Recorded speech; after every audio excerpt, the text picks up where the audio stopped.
Semakin lo besar, lo akan semakin sadar bahwa akan ada beberapa orang yang membenci lo bukan karena lo jahat ke mereka, tapi karena kebahagiaan lo menyakiti hati mereka.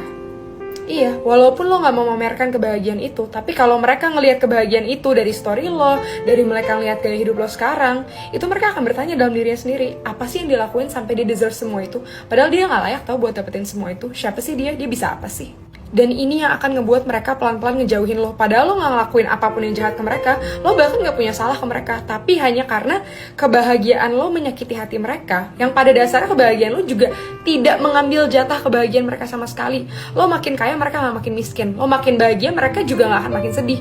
Tapi akan ada beberapa orang yang bertanya-tanya dalam dirinya sendiri karena mereka unconsciously ngebandingin diri mereka sama lo. Dan itu yang akhirnya ngebuat mereka jadi benci lo. Jadi jangan bingung kalau semakin gede temennya semakin sedikit, semakin banyak orang yang ngomongin lo, padahal lo gak punya salah sama mereka. Padahal setelah lo refleksiin diri, kayaknya gue gak pernah jahat ya ke mereka, tapi kok bisa ya mereka ngomongin gue kayak gini? Ya itu, karena mereka hatinya sirik, karena mereka hatinya gak putih kayak lo. Jadi kalau ngeliat orang lain bahagia, bukan ikut bahagia, malah bertanya-tanya dalam diri sendiri, kenapa ya mereka bisa kayak gitu? Kenapa gak gue aja?